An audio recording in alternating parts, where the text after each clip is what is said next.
Сайн уу? K-pop Aruka-гийн YouTube сувагт тавтай морил. За сайхан наадж гинэ. Өнөөдөр бол 7 сарын 11.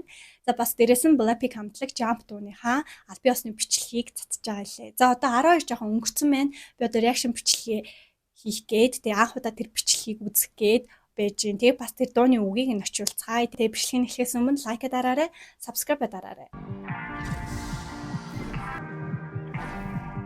За эхлэл бол угаасаа ойлгомжтой шүү. Клипийнхаа эхний секундуудыг тизер болгоцсон байсан юм байна. Энэ хэсэг бол угаасаа амар ойлгомжтой байгаа. Blackpink-ийн яг дебют үеийнх нь яг л 19 настай 20 настай охтууд анх яаж гарч ирсэн тэр дебют үеийнхэн зүйл нэг ханы ард байна. За Rose-гийн хэлдэг дуулж байгаа эхний бад нь болохоор би тийм амархан захирагддаг хүн биш ээ.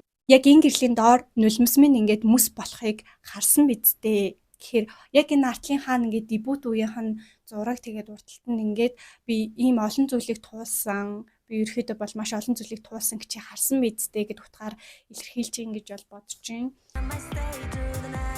Rock and roll стилийн сая надад амар таалагдлаа. Jisoo-гийн хэсэг тэр ерөөхдөө юу гэж дуулж байна гэхээр энэ бол миний хамгийн сайхан зүгталт. Ер нь бодит орчлон, стресс, гуниг тэр бүх зүйлүүдээс ингээс зүгтах тийм зүйл байсан юм аа. Тэгээд яг энэ мэдрэмж мэдрэгдэх болонд би шүнжин энд байж магадгүй гэхээр яг ингээ энэ зүгталтаас одоо ангижиж байгаа зүйлийг мэдрэхээрээ би яг тэр газараа шүнжин байж чаднаа гэж байна тийм. Oh my god. Аман дотор Jennie явж штэ. Ёо энэ найруулагч угаасаа амар содон стилтэй клип найруулдгаараа алдартай. Ялангуяа Ariana Grande энэ дууг үнэхээр амар найруулгатай орчуулжсэн чинь яг ингээд 35 дахь секундээс нь эхлээд амар гайхаж штэ. За яг энэ хэсэг дээр яг юу гэж дуулдаг вэ гэхээр одоо ч ойлгосон бидтэй гэж Jennie хэлж байгаа. Одоо ч ойлгосон бидтэй гэдгийг маш өөртөө ихтэйгээр хэлж байгаа. Одоо тэр дөрөв гэдэг зүйлийг чинь надад мэдрүүл гэхээр яг Blackpink-ийн уусаа хамгийн ойргол дуу алтарт хүргэжсэн дуу нь бол дөрөв. Яг тийм дөрөв шиг юм мэдрүүл. Тэгээд битгий андуураарай хин нь хэн болохыг сайн мэдэж ав гэд Jennie хэлж байна. Тэгээд дөрүүлээ аман дотор байна. Үнэхээр шинэлэг байна. Угаасаа жоох амар дүрслэл байхах гэж би бодсон л доо. Тархины тал хэсэгтээ энэ дүр байна. Тэр нүүрний зүсэлт бол амар юм тий. Бүх стилээ ингээд хайж байгаа, өмнөх K-pop стилээ хайж байгаа. Тэгээд эргээ ирж байгаа гэж би нэг хэлсэн шүү дээ. Тэрнтэй үнэхээр амар дүүдчлээ. За Lisa-гийн хэсэг дээр яг юу ярьж байгаа гэхээр өөрийгөө чи удирдахч гэж бодсон уу? Тэгвэл бид сүрж зогсоод чамайг бараг унгаах болно. Чи мэдэн штэ. Би хэлснээ хийчихдэг, хийснээ хилдэг хүн гэдгийг чи мэдэн штэ гэд амар тийм дис бас амар юу хийж чаддгаа угаасаа мэддэг гэдгийг амар сайн харуулсан өнгөтэй өнгө аясыг илэрхийлж байгаа. Энэ нөгөө нэг юу байдэн штэ. Одоо нүг айх айдас гэж байдэн штэ. Нэг тийм янз бүрийн юмнаас айх айдас одоо гарн дээр янз бүрийн бижгэр юм байхаарс ингээ айх айдас гэдэг шиг яг тэр айзыг амар хөдлөглөө хамгийн амар би арзаалгасан зүйл бол чихэн доторх зүйл байсан.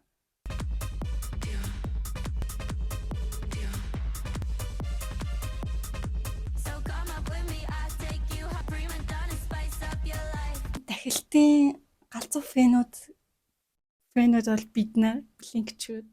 Энд гэхдээ яг тийм Kill Slow-ийн хэсгийг амар санагдуулж байна тий.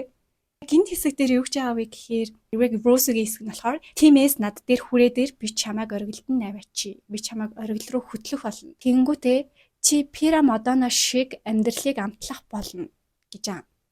Ерөнхийдөө Pira Madonna гэдэг нь яг Madonna гэдэг үг шиг сонсогдоод аз дуучин Madonna. Гэхдээ Pira Madonna гэдэг үг нь болохоор дуурийн гоцлол гол дуучин гэж хэлдэм мэлээ. Бас нөгөө утгаараа гайхамшигтай анхаарлын төвд байдаг эрхэмсэг эмэгтэйг өөрөө Pira Madonna гэж нэрлэдэг аахнэ. Тэгэхээр яг Pira Madonna шиг чи амьдралыг амтлах болно гэдэг үгийг илэрхийлж байгаа маа.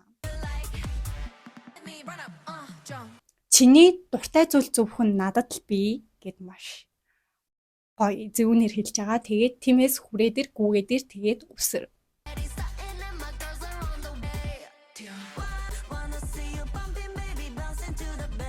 Яг флаш мэдрэмж өгч юм бас дээрэс нь энэ амар хурдан гүйж байгаа гэдэг Blackpink гişрүүд тэгээд яг ингэ Twilight-ийн сурагчдаас амар ингэж хурдангүйдэн штэ.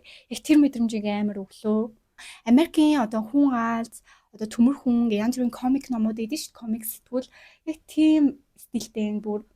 За яг энэ хэсгийн орчуулга нь яг юу вэ гэхээр Лиса хэлж байгаа байхгүй. Намайг энэ газар хэрхэн эзэгнэж байгааг харал та. Ардаас ингээд охид монтсон хамт ирж ийна гэд. Яг энэ дууны үгэн дээрээ яг ингэж тааруулаад клипээ хийсэн байна. Эхлээд баахан блинкүүд гүйжсэн хамгийн ихэнд Лиса гүнгүүтэй ардаас миний охтууд мандсан явж байна гэсэн чи яг нөгөө манай гурав ингээд хажууд нь зэрэгцээ явж байна. Дууныхаа үгтэйгээ маш тааруулсан клипний хэсэг байна. За тэгэнгүүтээ дахиад Жисүүгийн хэсэг дээр болохоор харал та. Би энэ тайзыг удирдах бас дөргиож байна штэ. Чи харал та гэж чинь. Тэгээд энэ химнэлд дагаж бүжиглэж байгааг чинь би бас харахыг хүсэж байна гэд жисүүлж байна. Лисагийн бадаг эхэлж байна.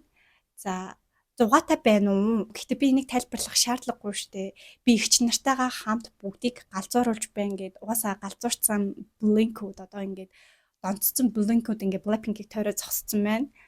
Үнэхээр амар зүйрлэлээ. Лиса бол хамтлагийнхаа хамгийн отхон гишүүн. Тэгээд би эгч нартайгаа хамт энэ хүмүүсийг блинкчүүдийг ингээд дөргиож байна гэж хэлж байгаа болохоор яг л эгч нартайгаа хамт блинкүүдийг дөргиож байна гэсэн утгаараа бас амар гоё илэрхийлсэн байна.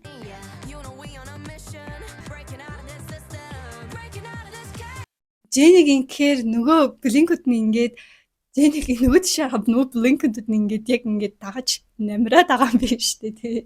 Жэни юу гэж хэлж байгаа гэхээр чи мэднэ бид зоригтой явж байгаа гэдгийг чи мэднэ.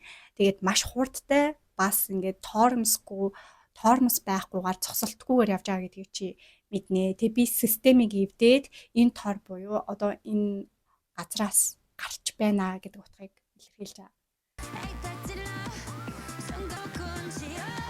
За энэ дээр угаасаа нөгөө хэлж байгаа. Чи ойлгосон биз дээ удахгүй бүх зүйлийн үнэн илчлэгдэх болно гэд. Одоо тэр мөчөд битгий мартаарай хин байсан гэдгийг битгий мартаарай гэж байна.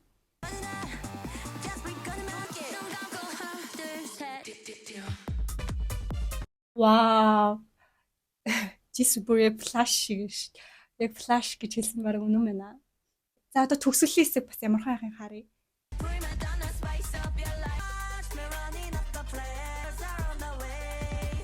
За яг би энэ хэсгийг яг ярих гэж бодож исэн нөгөө дөрвөн күртэгтэйгээ гараад ирсэн байна. Тийсэр зурган дээрээ яг ингээд дөрвөн күртэгтэй гаргаж ирж исэн. За Jisoo-гийн күртэг болохоор цагаан багааз. Гэхдээ Jisoo-гийн күртгийн уртлынхаа эмблемийг сайн харах юм бол цэцэг байсан. Тэгэхээр энэ яг л нөгөө нэг одоо бүр тийсэр бичлэг дээр хүртэл ингээд янз бүрийн клипүүдээ ингээд дундаас нь ингээд дурдаад байна. Өөрсдийнхөө соло дуунуудаа ингээд дурдаад байна гэдгийг би хэлчихсэн чинь тэрэн дахиад ингээд батлагдаад гараад ирлээ. Апати дууны нөө оргил үе болж байхад нөгөө нэг яажсэн шүү дээ. Том ярьслан хөгцсөн байсан. Тэрэн дээр бас маш дончтой эрхлэг эмэгтэй тэм төрхийг илэрхийлсэн. Яг тэр дугаараа хэлж байна. Jennie болохоор улаан өнгөтэй күрт өмссөн байсан. Тийм Jennie ерөөхдөө бол Ruby гэдэг альбом бол тэр чихтэй улаан өнгөөр ингэж сурчилсан. Lisa-гийн хэсгийг болохоор ерөөхдөө бас өөрийнх нь соло дууных нь зүйлтэй адилхан тэм күрт өмссөн.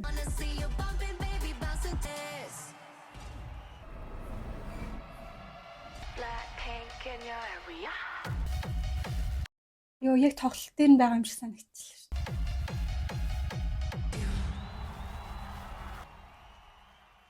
Бидний мэддэг Blackpink-ийн дуу бол биш байлаа. Үнэхээр шинэлэг байлаа. За угаасаа яг гадаадын том найруулагчийг ингэж хамтран ажиллаж байгаа нь бас угаасаа шал өөр мэдрэмжийг өглөө. Тэг хүмүүс эндээс маш өөр мэдрэмжийг авсан байх. Тэгээд чамд ямар хөө санагдсан бэ? Энд дээр бас комент үлдээгээрэй. Тэгээд ийм байна. Тэгээд дууныхаа үгтэй клип нь маш гоё цогцож ингэж харлаа. Тэгээд яг тийм комик цувралын хүчтэй дөрвөн супер октод шиг мэдрэмжийг өглөө. Тэг ямар ч K-pop байсангүй. Энэ бичлэг үзсний дараа ямар хөө санагдсан бэ? Энэ бичлэг Blackpink-ийн бичлэгийг үзсний дараа. За одоо хэдэн сая үзэлттэй энэ харъя да. 297 мянган үзэлттэй. За ингээд бичлэгийн энэ хүрээд дуусч чинь бас сайхан надаарай. Тэгээ бичлэгийн таалагдсан бол найзуудтай үзүүлээрэй. Бичлэгийн таалагдсан бол лайк, subscribe дараарай. Өнөөдөр би бас одоо эрэгтэй хамтлагуудын талаар дэлгүү яриа гэж шийдэж байгаа. Та хэд маань энэ Hyping яриулах уу эсвэл Stray Kids-ийг яриулах уу? одоо эднүсээс яг аль их санал авсныг би 7 сарын 15-нд ерөөхдөө судалгаанда 7 сарын 15-наас ороод ер нь бол яриа гэж бодож байгаа. Тэгээд цаашдаа ингээд 70, 80s гээд ер нь хамтлагын тийм талаар гоё яриа гэсэн бодолтой байгаа. Тийм ээ. За тэгээд сайхан надаарай. Тэгээд баяртай.